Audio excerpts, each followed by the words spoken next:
this is John with Brainstorm Comics and Gaming, and this is this week's Turning the Page. We realized we missed a couple of episodes. We have lost the love. He has been a little busy the last couple of weeks. He's busy this week, so I am doing Turning the Page solo this week, and we'll see how it goes. You can tell me how terrible I did in the comments. Some of you already tell me every week. It's fine. So our first order of business, we're going to talk about Bad Idea, and then we're going to move on to where the market is in terms of what people are purchasing, and then we'll move on to the Batman trailer. Jeff Lemire will also discuss upcoming DC story, some big market purchases, some FOC Hotness, and the best ones ever. So let's get started since we have a lot on tap. First up, Bad Idea. Have you ever had one of those friends who always convince you to make the worst possible decision of your life? Well, CGC has found that friend in Bad Idea. So apparently about a year ago, they convinced CGC to encapsulate a non-existent book. So what they did is they would take apparently a sheet of plastic, they would put two staples in it to make it look like a book, and then claim it was invisible. According to what the rumor is, CGC was told that these would be for promotional purposes, but apparently Bad Idea is actually selling them, which has caused CGC to request that they please stop doing so. For me, I think that this is the epitome of bad ideas. I think it does nothing but hurt CGC's credibility within the market. I don't understand why their marketing department would even agree to something as silly as this. I can understand the benefit for Bad Idea. I don't see what CGC benefits from this, though. And I will ask our cameraman, what do you think of this Bad Idea? Yeah, I think it's pretty silly. It makes sense for a Bad Idea. Well, not makes sense, but, for them doing elevating them a little bit. Yeah, for them to try and partner with CGC or do some sort of, publicity stunt. That's kind of their whole thing. It doesn't really make sense that CGC would go along with it. Like, they're already in first place. They're already doing so well. There's no real need to. They already have backup in how many submissions they have. Right, and it's not a big company. Well, it's a bad company, but it's there was better things that they could do. It doesn't really make sense on their end. So you've heard me say that this is the equivalent to the Emperor has no clothes to me, or the Emperor's new clothes.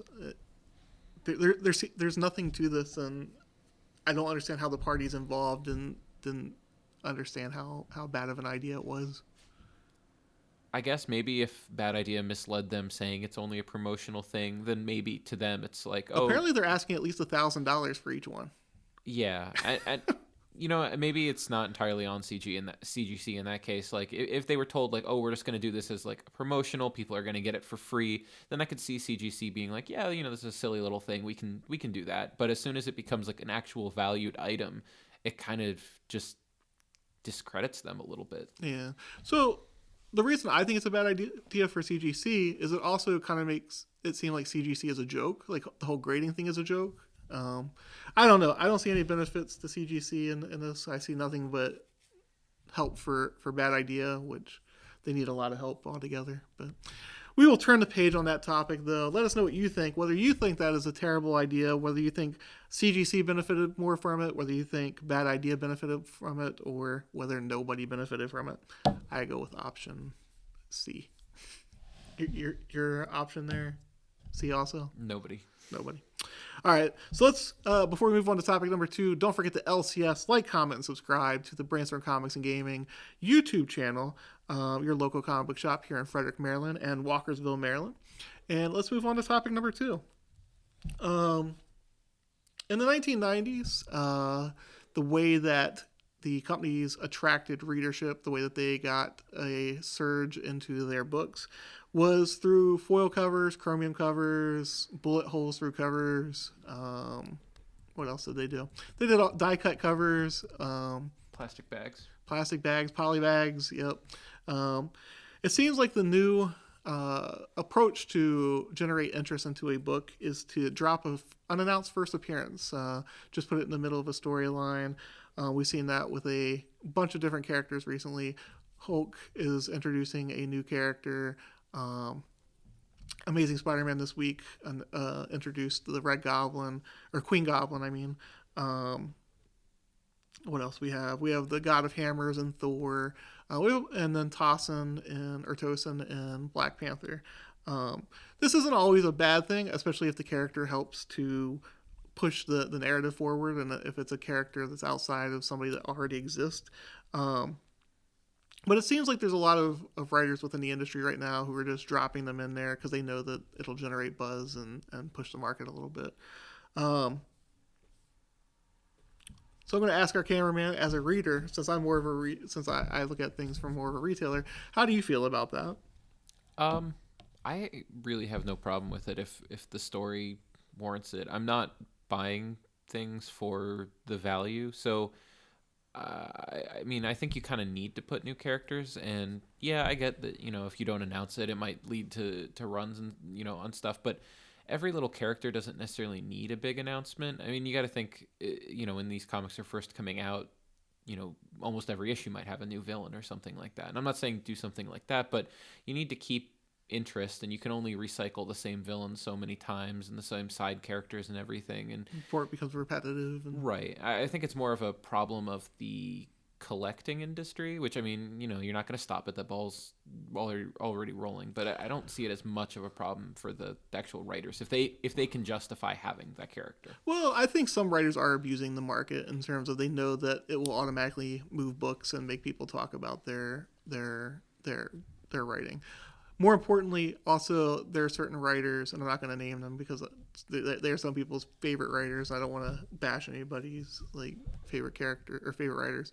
But they know how to use Twitter, they know how to use Instagram, they know how to use even the reporting groups or reporting websites out there to augment their sales and oh yeah, by the way, you may want to read issue 4 coming up because so-and-so might have somebody new in there. And I don't know, I'd rather it be generated through actual buzz of having a good story and people being oh, you need to read this book. I think Chip Zdarsky is doing a great job of using existing characters and just presenting it in a different way and just telling a good story to do that. And I think of the ones that came out last week, I would say that John Ridley is doing an excellent job with Black Panther. You've heard me talk about how great I thought the first issue of that one was and how he laid a lot of groundwork for a lot of stuff that was to follow. So I will say, however, Bleeding Cool ran an article last week stating that the new character is going to be as big as Miles, that they heard from internal Marvel sources. And so, again, we're in that boat of pushing a first appearance before the character has even done anything to warrant the attention. If the writer warrants it, I mean, you're saying Well, like I said, that one I think right, is yeah, and that's... but then you have this website throw fuel on the fire. So the 1 in 25 cover for that issue is selling for $300, $250, $300, and then the normal cover is selling for $25. And I like the book a lot, and I'm glad that it's getting the recognition that I feel like it should have gotten with the first 2 issues. Because the sales weren't where I thought they should have been. I think that book should be one of the top sellers from Marvel just from reading the first couple issues. But I don't know. I hate when something artificial comes in and pushes it up. And it's just nowadays that's the hype, Yeah. It's annoying. I'm sure it'll fade away. Hopefully not in a big bubbly way, but. Well, the movies are so important that people get so hooked into oh, is this guy going to appear in this? Is this person going to appear in that? And I don't know. I miss the good old days when it was just based on on like I said, the story elements more than anything else. Money. Yeah. Yes. All right. Well, let's turn the page on that one. I'm sure we'll come back to this. Let us know what you think. Do you like seeing a new first appearance and pretty frequently in your books, or would you prefer it to go back to being more organic than what it is right now? So before we move on to the third topic, don't forget to visit us at our 2 locations. We have a store in Frederick, Maryland. If you're looking for a day trip, we have some great restaurants down there, some great breweries, some great stuff down there altogether. And then if you're looking for back issues, I would highly recommend coming to the Walkersville location. What do you think of all the books we've been adding out there? It's becoming a long walk from the entrance to... Yeah, it's ever growing. Yeah. But, it's fun to look through. Even if I'm not necessarily going to buy stuff, it's fun just looking at some of those older covers and everything. Yeah, we have more plans to add, probably another 120 long boxes out there once we get everything ready. So Endless. Well, I have the inventory to... Yeah. But not enough space. So let's move on to topic number 3. And I know this one you and I disagree on. So the Batman trailer I had a chance to watch a week and a half ago, 2 weeks ago. I will say that Robert Pattinson, I don't so much mind his acting for like the Bruce Wayne thing, but even I don't think he looks like Bruce Wayne. But the acting was fine. The thing that I have a problem with is the Riddler. I don't like the way he looks in this. I will let you talk a little bit about it, since you're more of a film buff than... I'll just say, wait for the movie to come out. I mean, maybe the costume's not the best, but, everyone was upset with Heath Ledger being cast, and, that costume, the scars and everything, that's a very different look. But now that's sort of an iconic look, and not that it's taken over the original depiction, but everyone loves that. It won an Oscar. I'm not saying that this will, but Paul Dano is a good actor. I'll wait for the movie, even if the costume's not great. It could change. Maybe it'll be a recurring villain in the other movies. So, do you know if it's going to be released on HBO Max, or is it just going to go straight? As far as I know, it won't be HBO Max. I believe the Warner Brothers deal was only for 2021 releases. Okay. And that they might still go to HBO Max after theaters, but I believe that Warner Brothers deal has kind of... I mean, they're still the owner, but yeah, it will be in theaters first, as far as I know. Yeah, okay. I would rather see another George Clooney iteration of Batman than this one from that trailer. Well, you're just being absurd. Holy Rusted Mountain. Holy Rusted Island. What was it? I think it's Holy Rusted Metal. Holy Rusted. How can we forget? The Bat credit card. The Bat credit card, yeah.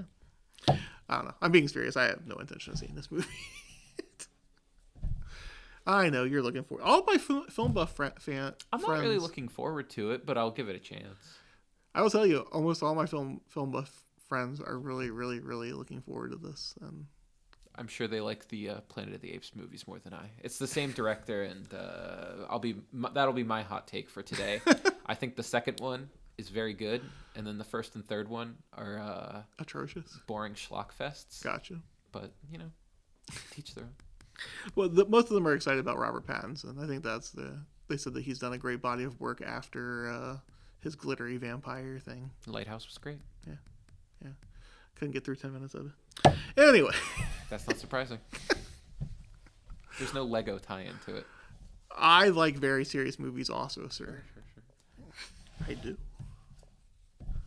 Normally if they're from the 1940s, though. But I know that probably doesn't shock you either. It's when you grow up. Oh, I hate you so much. Anyway, so we'll turn the page on that one, and we'll move on to topic number 4. These will be a little bit faster than the first ones. Great sadness on my part. Jeff Lemire signed an exclusive contract with Image. Apparently, he is the second creator to sign an exclusive contract with Image. Ed Brubaker had signed one, apparently, which I did not know until this story came out. So he is no longer going to be doing his DC books. He's no longer going to be doing DC miniseries or anything. I'm happy for Jeff Lemire. Hopefully he got a good deal. Hopefully we see more of his stuff optioned for movies. I know everybody's loving Sweet Tooth on Netflix. That people like that. He has a lot of things coming up in the pipeline for Image. You looking forward to seeing his stuff from? You're not really a DC person though, right? So you're not as no, so it's impacted. no real loss to me. But you know, it, I'd say exclusivity is never great because he already had the ability to make things at Image, and if he was making good things at DC, it's never really a win except for to that person, and good for him. But for anyone that's a fan, it's always going to be a loss because he could have written those Image comics the whole time anyway. Yeah. Yeah, I don't know what kind of extra you get by signing exclusive with the Image, but nobody knows what extra thing was included in that. However, remember how we told you James Tynion was leaving DC for Substack? Apparently, DC lured him back with one book. He's going to be writing Sandman, so a Sandman-related book. So, well, that interests me. I love Sandman. I love Department of Truth, which has very similar art style and it has a lot of the same, cutting away to various stories and stuff. So I think he's perfect fit for that. Yeah, apparently he said that was the only thing that would have got him to stay. So they tied him down and interrogated him, like, what did it all take? So I'm sure that one will sell a ton of copies. I'll buy one right now.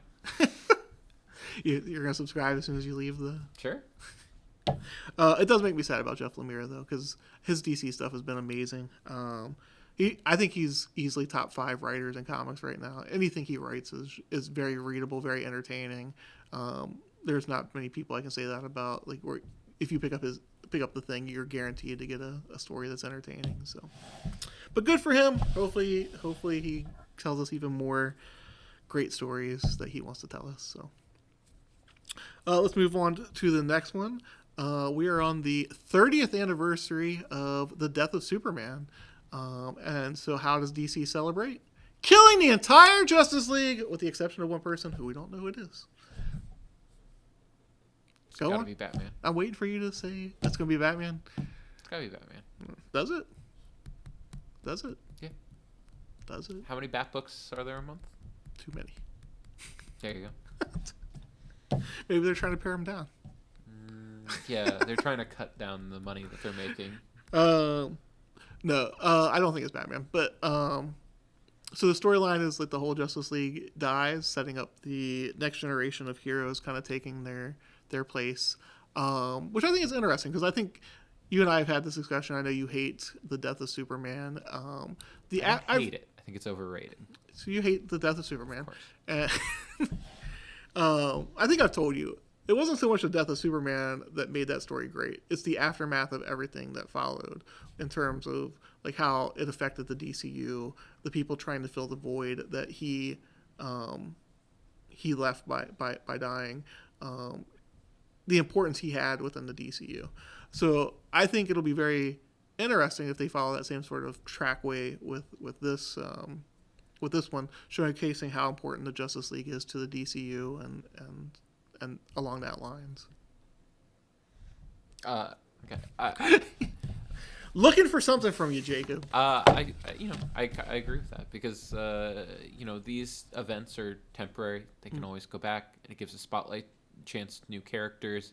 It can actually put the world in like a different status quo for a bit. When you were saying that, I thought of I'm not the biggest fan of like Civil War and Secret Invasion, but I think Dark Reign is one of the most interesting periods in Marvel Comics, and without these events, you wouldn't have that kind of aftermath.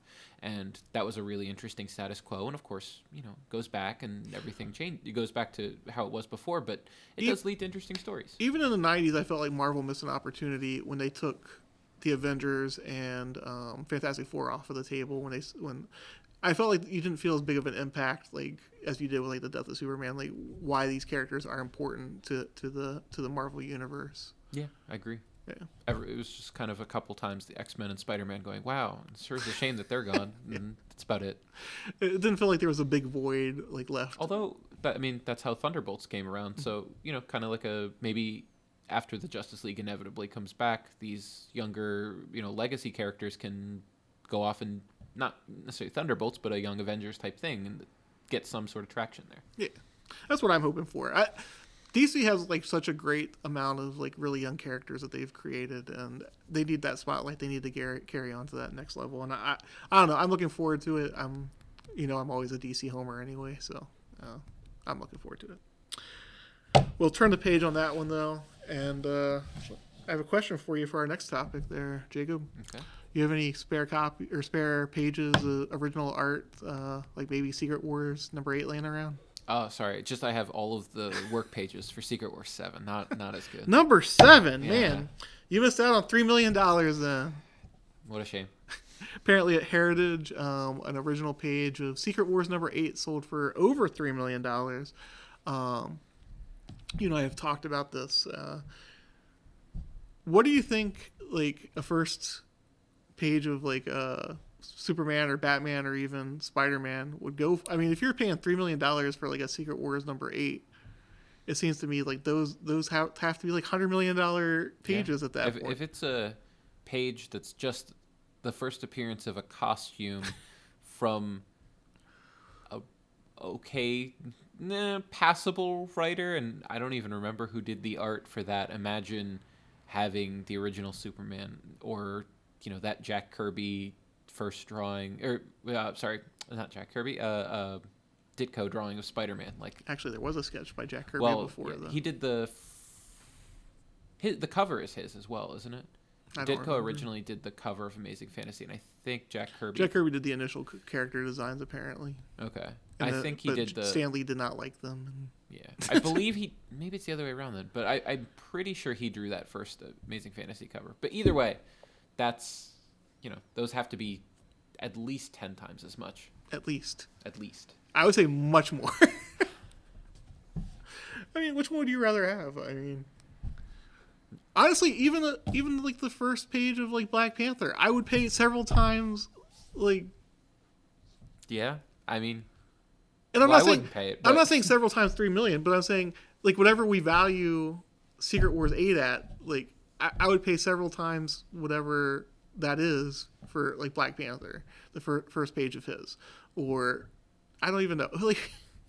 Well, it is Legacy, or Heritage, so It could be inflated. Could be a little inflated by somebody. Shill bidding.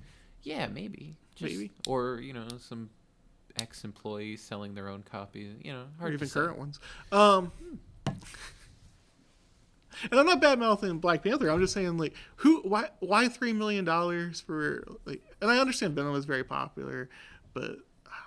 What do you guys think? Would you spend $3 million on one page of original artwork? And I want to make it clear, because some people were trying to make it out like somebody ripped out a page of, like, #8 and was selling it for $3 million. And I was like, that's not how that works. But anyway, would you spend $3 million on an original page? Do you think it's worth $3 million? What would you pay for an original page of Detective 27 or Action Comics 1 or Amazing Fantasy 15 or any other book that would make more sense? But anyway, let's turn the page. We're going to hit some FOC final order cutoff date hotness. These are books that I think you might be interested in. If you are, let us know by Sunday for the DC books and by Monday for the Marvel and independent books. These are books, hopefully, I think you should be able to find the covers and stuff for them to put up on the video. Number 1, Amazing Spider-Man #92. There's a Peach Momoko cover. I know you're going to be shocked that I'm bringing up a Peach Momoko cover. It's a Black Cat cover. I like it a lot. It's more like those anime ones that I think I showed you those before. I think those were actually some of her better stuff than the other books that she had been getting a lot of praise for. Speaking of Black Panther, Black Panther 3 is getting a second printing. I highly recommend this one if you did not get a first printing. Not even like spec stuff. Ignore the spec stuff. John really is telling an amazing story. Even though I've been saying this since the first issue came out, that I think that this book is highly underrated. I think it's a great follow up. I think that he is the right choice to helm that book. Devil's Reign #5 has an A cover that is absolutely beautiful. It has Kingpin on it. You can see it here, hopefully over top of me and in the video. Devil's Reign just doing great altogether with Chip Zdarsky. So, but this cover looks amazing. Let us know if you want that one, because I want to make sure we get everything in order for people. Punisher #1. I know some people are making fun of this one because he's getting a new outlook on life and a new logo. I think this one's going to be an important book for the character, though. I differed from what Chris said. I like the logo. Not necessarily fond of how he's getting there, but it is what it is. Next up, Spider-Gwen, Gwenverse #1. I'm sure this is going to have a lot of first appearances in it. I know I just talked about first appearances pushing books earlier on, but unfortunately that is where the market is, so I do try and let people know when those things are coming up, just so they don't miss out. For all of you who are watching the Book of Boba Fett, the Crimson Reign 3 has a LaRocca cover with Chrysanthemum. Is that how you pronounce his name? You're not watching it? Not watching it. What? I'll get around to it. What? I've heard bad things. Shows. I've heard bad things about it. I like the second season more, but I'm not the biggest fan of Mandalorian. The Marvel shows have been cooling off for me, so it's like, yeah, I'll get around to it. You can kind of burn out. Yeah, they're just too samey. That's one of my concerns about Disney Plus is they might throw out too much stuff and get people burned out quicker on superhero stuff. Well, I mean, they need to. I don't know. Loki, I really enjoyed. All the other ones so far have been okay. I haven't hated anything, so yeah. So next up, Strange Academy 17. If you are following Gaslamp at all, the Stegman variant cover for this is absolutely beautiful. If this character does take off even further, it's already a hot character. That cover looks absolutely amazing.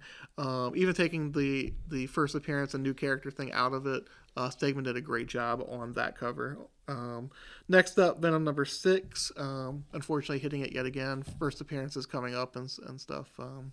But Ram V and draw a blank on his name. Guy that wrote Immortal Hulk. Al Ewing. Introducing some good stuff there. Hulk Grand Design #1 coming out. Ed Pisker doing some great work. Next up, we talked about Jeff Lemire earlier. Little Masters #1 from Image Comics. The Last Children of Earth are vampires. So it'll be interesting to see what he does with that. Batman 121, the B cover by Jay Anacleto. I have been a Jay Anacleto fan since he first started drawing comics. If you've never seen his pencils, oh my God, go online and look at his pencils. The guy does such amazing shadows and shading with a pen. It's astonishing. Like, I wish I had even one scintilla of talent that he had or has. And then the one that's going to tick people off. People are going to be happy. People are going to be sad. The people who spent a lot of money on the book are going to be sad. People who did not spend a lot of money on the book and wanted it will be very happy. Catwoman #39, the second printing. They're doing the ratio cover as the cover for the second printing. It is Sozo Meika. I'm sure I'm mispronouncing it. Apparently, I think they said the person is a graffiti artist that is pretty popular. I think that's what but like I said, I think it's a beautiful looking cover. If I spent $200 on the book and then you did it as a second printing, I'd be kind of irked though. Your thoughts on that? I'll throw it out to you before we move on to. Well, you wouldn't spend $200 on a book. I know, but. So I'm sure if I was in that place, but for me, I kind of like it. Yeah. I think it's pretty funny, and I think that will kind of show people maybe don't waste all that money on something like that. I don't know. I feel bad for it. Like, I really do. I don't have sympathy for him. What's that? I don't have much sympathy for him. That's fine. I think stuff like that does hurt the market overall, though, because then people are like, well, if they're going to do another printing of it, why do I have to? It does help stabilize the market a little bit more, but I don't know. Anyway, we'll turn the page on that. Let us know if you like us doing the FOC Hotness thing like that, and let's move on to who's having the best Wednesday ever. You're not gonna be able to help me with this. You already told me out there you wouldn't be able to help me with this. I got nothing. Yeah. All right, we already talked about it to a certain degree earlier on. First appearances having the best Wednesday ever, as we just went over the FOC. There were several first appearances that are highlighted there. Last week we had Tosin and the God of Hammers. This week we have the Queen Goblin. I'm not going to lie, I think Queen Goblin's not going to have a lasting impact. Your thoughts on that? Probably not. I mean, Red Goblin was just a small thing. There was, what was the one? Dan Slott introduced the, she was the mayor's daughter. I don't even remember now. I don't know. Malice or something like that. Anyway, there's a lot of these goblin characters that show up for a bit and then go away. Yeah. So. I think she has a cool look, though. Yeah. So that might be able to propel her a little bit longer and further. Appearance does help characters last a little bit longer. Next up, Sozo Mayaka. I'm sorry for massacring that name. Like I said, the Catwoman cover from last week, getting the second printing for Catwoman number 39, and then did a Red Sonja Valentine's cover that came out today that looks absolutely beautiful. Starting to do pretty well on the secondary market for that one as well. Also having the best Wednesday ever, nostalgia. Why is it having the best Wednesday ever? Well, we have Peter Milligan and Mike Allred back at the X-Men, working on Excellence, kind of following up their X-Force run from, I forget how long ago at this point, 15 years ago. Talk about the X-Statics? Yeah, X-Statics and X-Force. I think it ended 2003 or 4. Was it that early? I thought it was later than that. Well, X-Force was 2001 to 2002, and X-Statics is only 25 issues, so maybe it's like 2005, 6. So yeah, probably about 15 years ago. All right. So it was before all the X-Men died, when they carried them down to like 190. Yeah, it was definitely before M-Day. Okay. I liked M-Day. Anyway. Cleared out a lot of the X characters that were extraneous. Extraneous. You like that? I knew what you were doing. Also, from the nostalgia point of view, DC, if you are a DC fan, you have to read Justice League Incarnate. They are reassessing the importance of all the past DC big events of the last 35, 40 years and how they tie into what's going into the DC universe now. And this is going to lead into the next big event for DC, which I think is summer this year or late this year. So lots of nostalgia. Good time to catch up on some back issues and see what all the fuss is about. And then last but not least, Spider-Man having the best Wednesday ever, getting a new title today. Spider-Man needs more titles. He is the Batman of Marvel. Yeah, but cooler. Sure. Savage Spider-Man, Joe Kelly is writing that one. So that's a follow-up on Nonstop. Yeah. Yep. So I've paged through it. The art it looked really good. So that is the best Wednesday ever. Let us know who you thought had the best Wednesday ever. And that's all I got for today. Thank you for watching. Hopefully I can either get Chris back or we can find at least a rotating group of co-hosts to help us do this. Or let me know if you think that the one person thing is fine. All right. Thank you for watching and have a great Wednesday.